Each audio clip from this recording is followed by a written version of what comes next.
Hi, I'm Nancy McDermott. Welcome to Nancy's Table. I want to talk about one of the treasures of the summer garden, yours or somebody else's, our friend corn. This time of year, fresh corn is in the farmers markets. It might be in your garden if you planted some a couple of months ago, and it's certainly in the supermarkets. And of course, you can buy it. You can buy it frozen, cut off the cob. You can buy it in a can. You can buy ears of corn where all the work of getting rid of the husk and the silk is done for you, or you can buy it just like this. I love to get it like this. There's a whole lot of stuff that has to come off of it, but there is something magnificent about how these beauties grow on a stalk from one tiny little kernel and give us so much pleasure. Now I want to talk to you today about how to get the kernels off the cob. Just a couple of little things to keep in mind. I've got my Chinese cleaver that I'm going to use, and I've also got a big chef's knife. Either one of those will work, and we can even do it with a little teeny paring knife. So I'm going to start with that just to show you. So the first thing I do is cut off that end, the end where it was attached to the stalk. Get rid of that. Then I'm going to cut off, you can do this in the other order. Now I'm going to cut off the tall part with the, sometimes this is beautiful and silky, now it's a little bit dried up. And I'm going to feel in to where the cob starts, and I'm going to take it off just a little bit past there. And so that's two parts gone. And now I'm already getting my work done for me. I start pulling on these, pulling on the husks, which are soft and green. And then I've got, of course, a lot of silks. I like to just twist around the sides, and there I've got one cob ready to go. Now, you're going to have a whole lot of stuff. So you may want to have a great big gigantic bowl or a paper bag or something in the sink handy to get rid of all the husks and stuff that comes along. I'm just going to set mine over there for right now. Now, this corn is a gold and yellow combination. I love yellow corn. I love white corn. White corn is what my grandfather, who had a dairy farm, my grandparents had a dairy farm, what he grew, so I'm a little bit partial to white corn, but I love it all. Okay, so now I'm going to switch to my cleaver, which is, and you know what, I'm going to start on the start. Here's corn. This is its hair. Cutting that off there with the top. Move that out of the way. Then turn to the end that was attached to the corn stalk. Get rid of that. Don't worry too much. You can't, if you go in a little bit far, doesn't matter. This is all going to come out so nicely. And then again, I want to pull off all of the husk. I like to come around with my thumb and pull everything, just see how much I can get at once. And that last little bit, and then I go over it and I just twist around, seeing how much of those corn silk threads I can take off. Clean that up. And I'm going to do one more. Okay, great big one with the root end, or the end that was attached. That's off. And let's switch to my chef's knife. Cut this just a little ways down. Get rid of that silky end. And that first piece comes off. And we are golden. Now, if you are a maker, a creator person, you may want to make a little corn husk dolly for a child. That's what folks used to do in olden days when there was a how can we not waste anything attitude. But mostly I put it toward the compost. And let's get now, you see how there's a bit there where the husk stuck? Just lift that up, pull it off. Now this, I have a little bit of that end, a little bit of the stalk on which it grew, and I just put my knife in and let the weight of the knife bring it down. Don't want to lift it up too high. Okay, I've got 3 ears of corn ready to go. Now, to cut the corn kernels off, so we're going to talk about, first of all, how to do it, and then how to do it and not make a huge mess that is going to make you never want to eat corn again. We want to take a knife and go down the side and cut the kernels off working around. That's pretty simple. But you know what? This is tall and it's rocky and rolly. And I like to cut each ear of corn. I put my knife in it and then I pound a little bit. And then I take my knife out and I break it.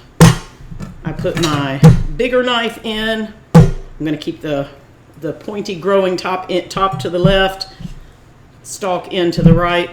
And I'm going to put my knife in the middle, let it sink in a little bit, take it out, break it with my own 2 hands. I'm getting a little bit of a corn spa, a little bit of corn juice is coming off. That's going to be good. And last one, you can even do it with the smaller paring knife. I'm going to go into the side. I'm going to rock and roll, rock and roll. You know, I may be able, you might could go through the whole thing, but I just want to get a good cut, break it up.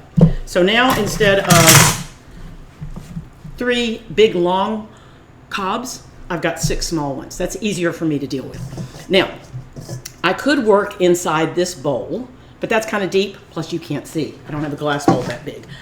The place I like to go to catch the stray corn kernels that don't want to do what they're told and stay right here on my cutting board is I like to work in a pie plate. This is my favorite kind of pie plate. I really like the glass, the heat-proof glass, the Pyrex kind. This one is a deep dish. Now the old-time kind that my grandmother had would just be an inch tall, and I have that kind too, but here, since I'm trying to catch all the corn, I'm using my deep dish pie pan. But any pie pan will work. An aluminum foil one left over from a frozen pie shell, that'll work fine. And of course you could also use a baking sheet. Anything that is flat and has sides so you can work with it is going to work fine. Okay, let's take our first cob.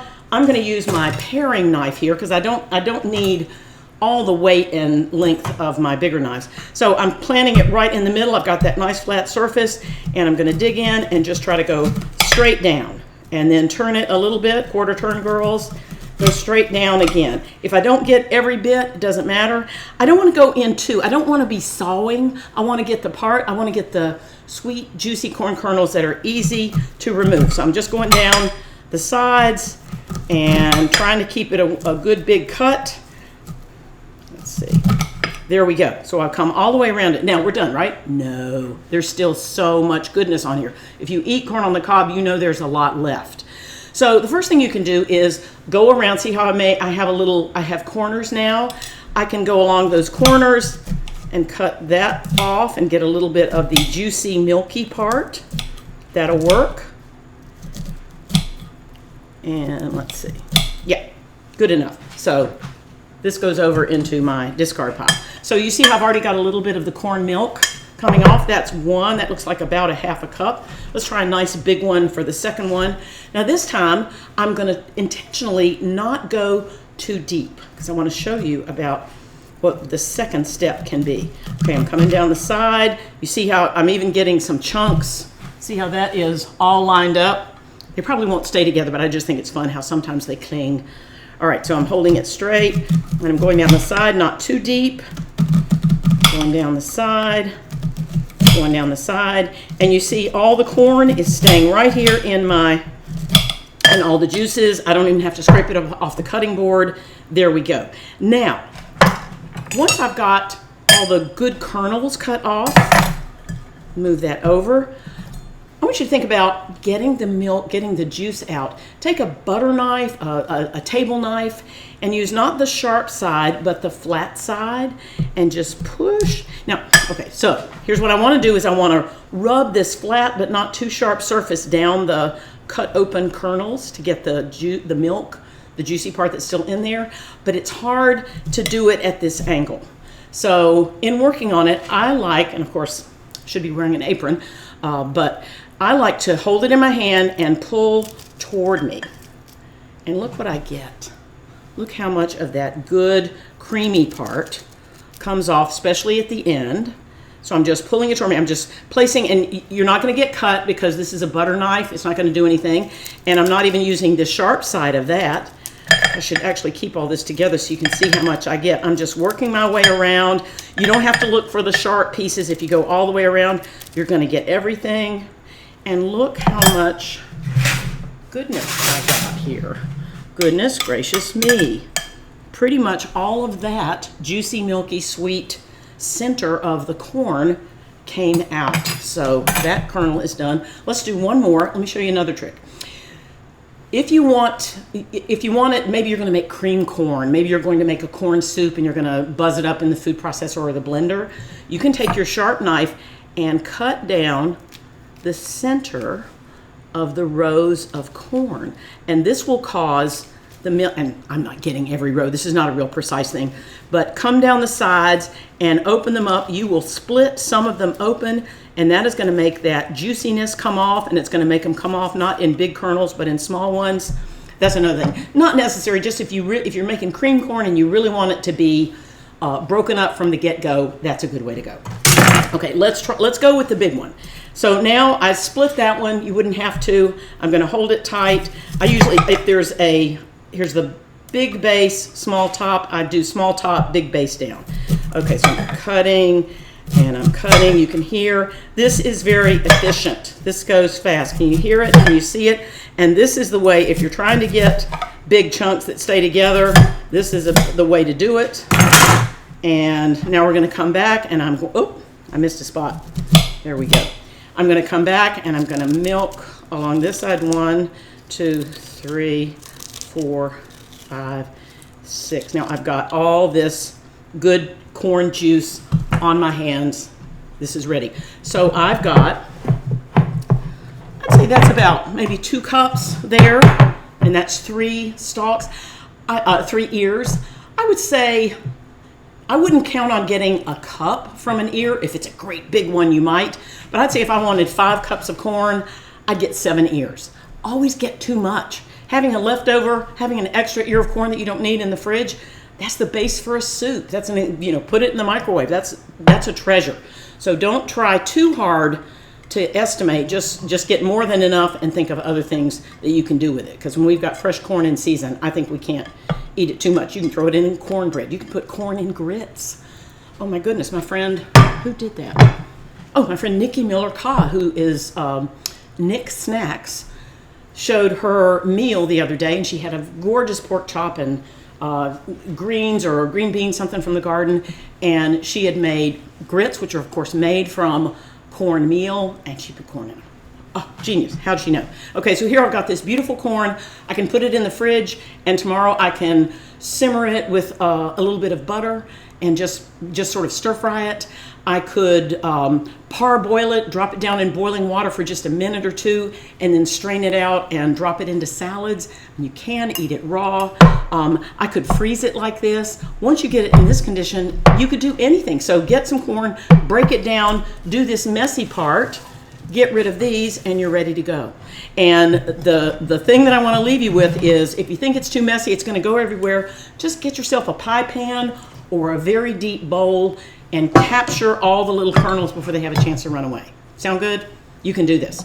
Okay, I'm going to work on the rest of these 3 before I walk out of the kitchen today, since I've got them started. But I hope that this is something you can use, and leave me a note in the comments. Tell me what you like to do with corn this time of year. And please subscribe to my channel if you want to get some more ideas and recipes. I'm cooking all the time, and I love to share it with you.